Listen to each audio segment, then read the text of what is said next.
Hello again, I'm Robert Fitz. I'm going to jump on a vinyl community thread today. I haven't done that in a really long time, but this one is all about clothing on album covers. Brian from the EmbryonicRobot channel came up with this. Brian, the original vinyl community party animal. He's talking about clothing on album covers, so I thought I'd jump in on this one.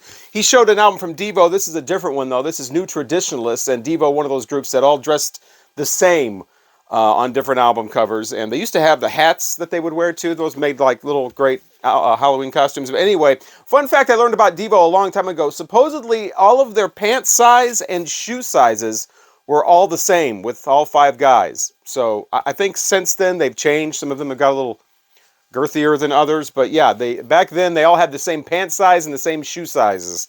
The Romantics, another band that dressed all the same. They would all be in all red leather or sometimes all black leather. Kind of a throwback. These guys, of course, from the late 70s, early 80s.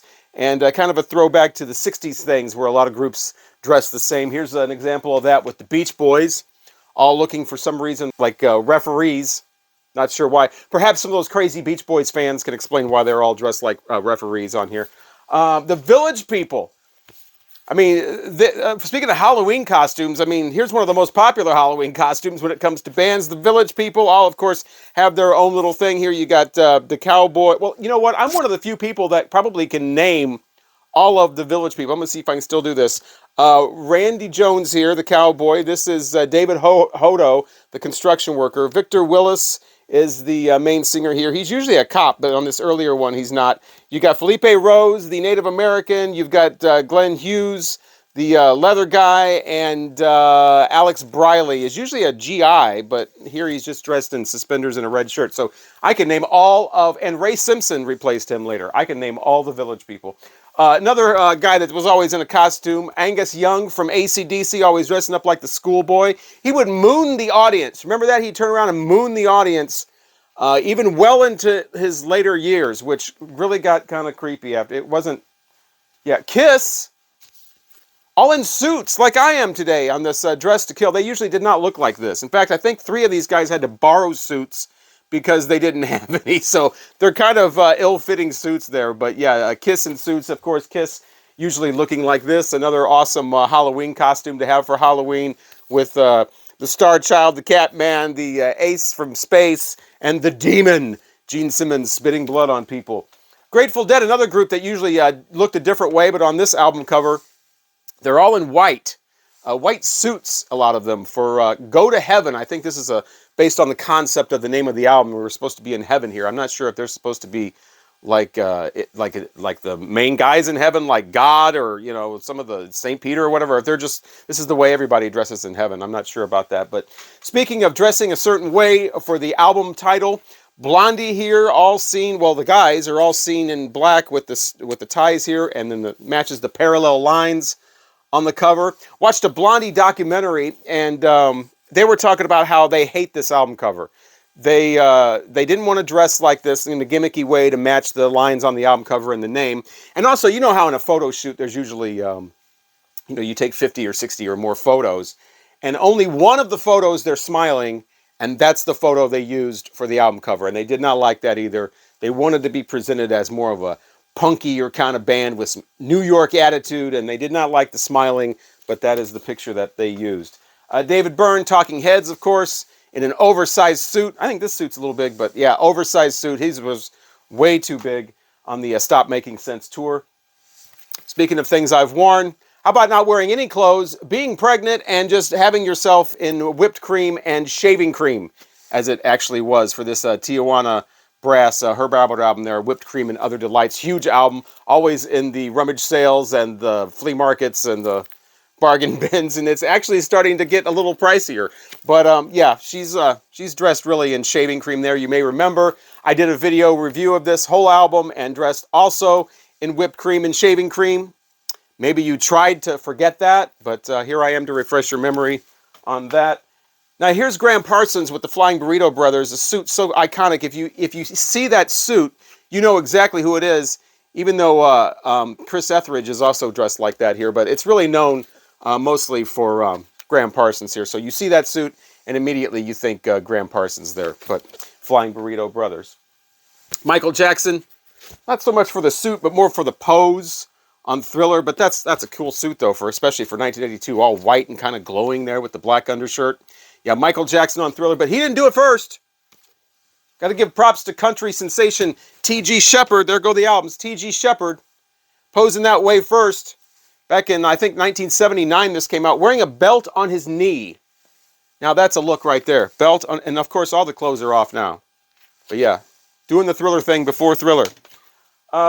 Elvis Presley, come on. He's dressed so many different ways, had so many different iconic costumes. There's an entire museum full of his things at Graceland that he wore. But, of course, this is probably the most iconic. It's called the Nudie suit, because that's the organization that designed it, Nudie.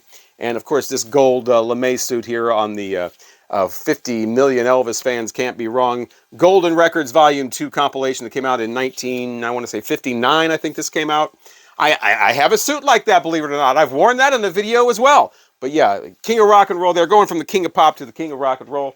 Of course, the Beatles dress in all kinds of different ways on their album covers, including ridiculously on Magical Mystery Tour, dressing like a walrus and a rabbit and all kinds of crazy stuff on there. And yeah, I think this is the best thing that Capitol Records ever did for the Beatles, besides promote them in America, was this album, putting this together. This is one of my favorite Beatles albums, of course. They, like I said, they dress different ways. Sometimes they're in butcher smocks with baby dolls and meat all over them.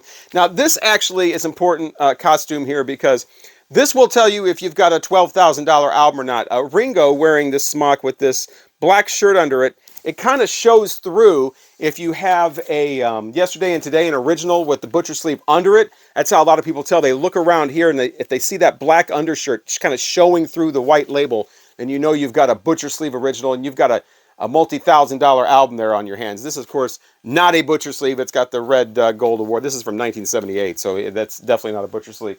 Beatles also here. This is one of the, what they're wearing here actually gives away clues. This is conspiracy clothing here. One of the few albums to have clothing that turned into a conspiracy. It was a big thing. Paul McCartney is dead. Remember that rumor that went around in the late 60s, and there were supposed to be clues all over Beatles albums? Paul McCartney had died and was supposedly replaced by a look-alike. Well, one of the clues was the way they're dressed here. You've got them on the way to the funeral for Paul. George is the grave digger. That's why he's in, like, denim here. Work clothes. You got Paul McCartney in a suit, but he's barefoot, because I guess you bury people barefoot in a suit. Ringo is in a black suit, all dressed in black. He's a mourner. Maybe he's doing the eulogy or something like that. And then there's two ways to look at this. Either John Lennon here, all in white as the preacher, or maybe like the Grateful Dead. He's all in white because he's God leading him to heaven or something like that. But yeah, clothing that was turned into a conspiracy theory. White suits, man. It doesn't get more iconic than this one. John Travolta in Saturday Night Fever, the big 70s, 1977 disco era. You got the Bee Gees back here in some kind of satin white as well. Actually, they're on the cover too. In satin white, and then this big suit, another suit that's in a museum somewhere.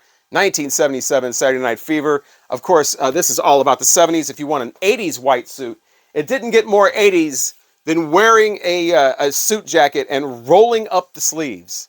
That was a big thing in the 80s here, as Earl Thomas Conley, country sensation here with all kinds of #1 hits. He's pretty underrated. He's kind of been forgotten about, but he had like #1 hit after #1 hit in the 80s. But yeah, he's got those sleeves rolled up, Miami Vice style. People actually used to do that. And they'd wrap and roll their jeans too. I actually did the wrap and roll. I never pulled my suit sleeves up though. That's kind of ridiculous. I know Brian showed this one, but I couldn't make a video talk about clothing on album covers without showing this absurdity. I still don't because this is a mistake, right? Black Sabbath did not mean for this to be an album cover. They just dressed this way for, like, you know, to kind of a mock photo session. He's wearing his wife's, like, tights. I think he's wearing his clothing. He's wearing his jacket or something. Anyway, I've explained this in a different video. But I still don't understand how Warner Brothers, you know, huge label, they got a huge band at the time, Black Sabbath, one of their top acts, and they make a mistake like that. I just don't get how mistakes like that are made. You know, I mean, how does this go through like 12 different departments, an art department, a packaging, a promotion, and it ends up like that when it wasn't even supposed to be like that. Leonard Skinner, sometimes people wear like, you know, another artist on them on album covers. I know Tanya Tucker did it. She wore a Glenn Campbell shirt on one of her albums, and then Glenn Campbell is on a lot of the songs with her, mostly the songs about sex. I know Craig from Craig's Vinyl Plethora, showed this recently, this album. But yeah, I think they were having an affair at the time, and she's paying tribute to him by wearing his shirt, a Rhinestone Cowboy shirt on her album cover. That's not the only time that's happened, though. Leonard Skinner, actually remember how they sang about Neil Young in Sweet Home Alabama? Ronnie Van Zant wanted to let people know once and for all that that was kind of a tongue-in-cheek song. He wasn't serious about that song. And so he's actually wearing a Neil Young shirt on the cover of Street Survivors. If you look really close, most people are concerned with the flames and the different covers, but if you look closely, you'll see that he's actually wearing Neil Young's Tonight's the Night album cover t-shirt on there. Sometimes you just want to let your balls hang out. That's what Mick Fleetwood is doing on the cover of Fleetwood Mac Rumors. Of course, those are just some balls. Those aren't his real balls. If you want your actual balls hanging out, you got to check out Vincent Capretta. He is some techno dance guy from the late 80s, dance club dude. He's got a 12-inch single here with some shorts that are cut so high you can see his underwear. I think that's his underwear. It's kind of strategically colored underwear, I think. I'm not even yeah, but just balls out. Balls out. And finally, speaking of underwear, Danny Iris back on the streets. He had that song called Aliyah. Yeah, he's in various states of undress here. He gets more and more undressed as it goes along until he's stripped right down to his underwear. Do whatever you want.